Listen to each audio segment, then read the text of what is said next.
So at the end of the festive month November, meaning one thing and one thing only. It's time for fashion news. Coucou, my name is Anastasia and welcome to my YouTube channel. As per usual, we will get into the most interesting shenanigans of the fashion industry this month, meaning plainly holiday campaigns, pre-fall collection, magazine covers and street styles. We have a lot to cover, so without further ado, let's get right into it, starting with the most festive one of all, brand campaigns in December. And surprisingly, we have Helsa Studio in New York for the holidays campaign opening this particular section. Looks like pretty much all Elsa's kind of street style from Instagram, but it generally fits her brand identity and is done like so well. I don't even have any words to be. On to another celebrity brand that couldn't be any further from what I have just mentioned. And I'm talking about Kai. How do they manage to fall even further from the 001 drop is like beyond me. Because we legit went from leather dominatrix vibes to puffer jackets and leotards to sweaters and t-shirts. Are you kidding me? Like, if this isn't a cash grab screaming right into your face, then I don't know what is. Also, this probably is like the lamest holiday collection to ever create the face of this capitalist society. Miu Miu I have already talked about last month, but I just wanted to show you some more of these shots because Miu Miu holiday campaigns are generally the cutest. Like, on par with Simone Porte, I'd say. I love how it's minimal but still festive and also understated and like not trying too hard to do all the different things at the same time. And speaking of Jacquemus, they have opened their first pop-up boutique in the mountains, Courchevel to be more exact, and as expected, the promo was like 11 out of 10. These people have cracked the code of using mundane objects in a creative way as part of their promo, and they're doing it flawlessly. If there is one thing Chanel knows how to do, it's a winter holiday campaign, especially when it comes to their, once again, cash cows, the beauty, the perfumery, and the fine jewelry. But you know what? I won't complain, the visuals are nothing but beautiful. Another brand that always throws the best Christmas parties, well, at least at the part of the holiday campaign, is Gucci. This year, due to the change of creative director, the visuals are far less like Michele whimsical Gucci and far more this new Gucci by Sabato De Sarno. It's been more refined, almost Gossip Girl-like. And honestly, I would be a liar if I said I didn't enjoy this turn of events. Now, this one isn't a campaign, but I don't know where to fit it, so might as well do an insert here. But fashion awards for the year 2023 were handed, and as far as the winners go, well, nothing scandalous. Everything pretty much so expected still. Like, I'm exceptionally happy for Jonathan Anderson as the designer of the year, Paloma Elser as model of the year, Maximilian Davis as British designer of the year, as well as Martin Rose as the menswear designer of the year. To get like this recognition, actually very much so deserved, in my humble opinion. I mean, I'm not really getting Chopo Villanueva because on my radar I haven't been seeing a lot of things other than like those late, very punk skirts and dresses, and I believe Selena Gomez wore one of her dresses for her combined Vogue Japan, Vogue Mexico photo shoot. But then again, given the fact I'm not exactly in this realm like aesthetic-wise, the brand is not exactly on my newsfeed, and I'm leaving this position with the benefit of the doubt. Also, the color of the year was announced, Peachy Fuzz that is. How they managed to make the color of the year less and less wearable with each passing one is beyond me. But what can I say, they managed. As for the pre-fall, there weren't also like a lot that I want to talk about, but a couple of the collections are definitely worth mentioning, starting with Helmut Lang by Peter Do, and now we're talking. I suggest we all kind of forget his debut for the Helmut Lang and start counting from this lookbook. Although Helmut Lang kind of logo belts are still a personal no-no. An overall mix of the tailoring, the sportiness, and casual looks with those like intricate design elements.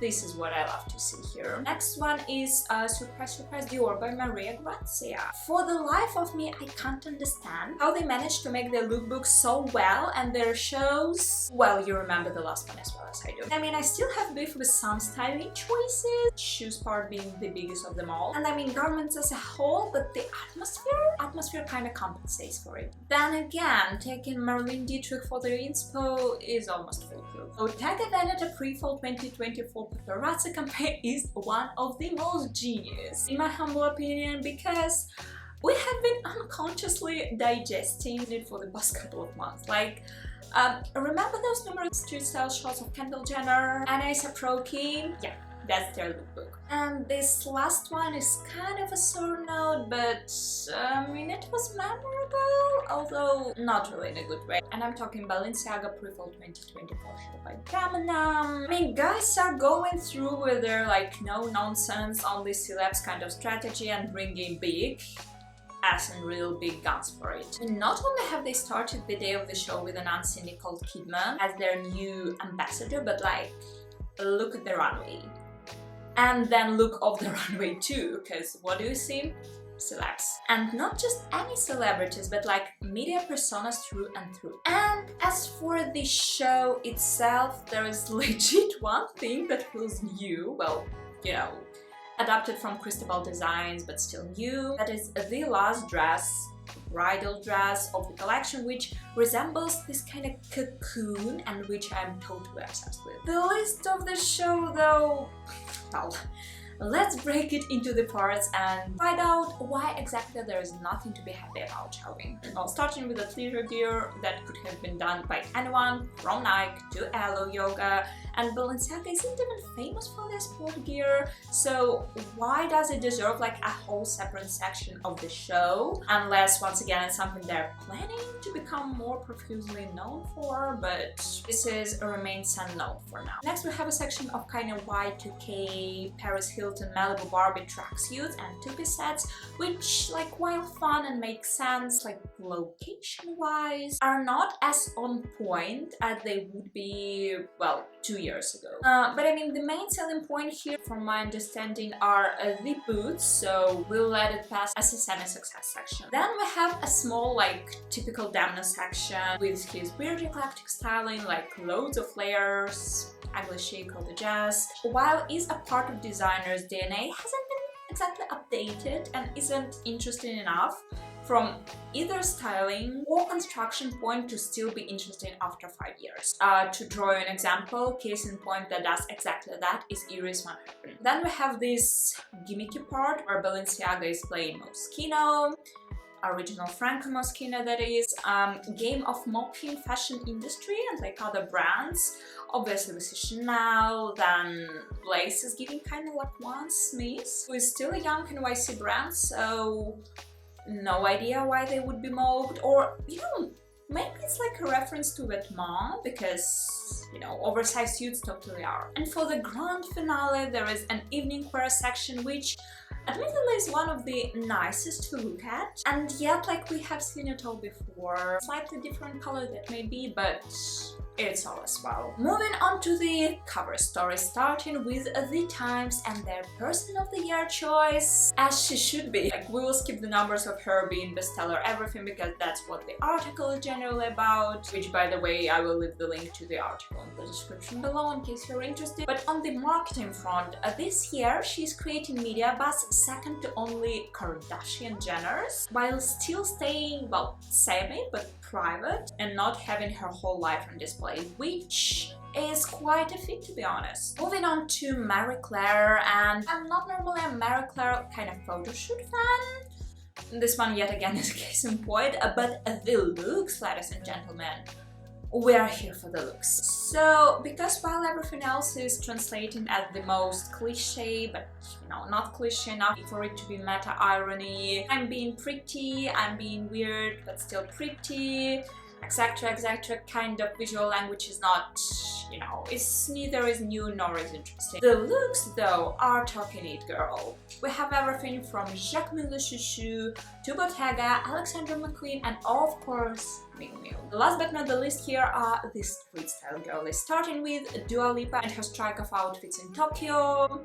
Like, we're talking everything good from Chanel, like the good Chanel, to Margiela. I think she nailed it. It was, from my understanding, a promo for her either single or album, I'm not sure, but she's nailed it. Taylor Swift has been providing a lot of street style moments, and well, with her it's hit or miss kind of thingy. I kind of love this overall vintage preppy direction she's heading towards. Selena Gomez still stays in this realm of, you know, Gossip Girl, but make her 2023 fashion kind of looks, which is good, you know. I honestly haven't seen Selena being dressed so well in a long time, so happy for her. Then the it girls of the winter season, the ones walking out their extremely furry outfits in Aspen. Queens of this agenda were hands off Hailey Bieber and Kendall Jenner. They've served the most, they've served the best. I want to put Sydney Sweeney method dressing around Anyone But You movie in here this month because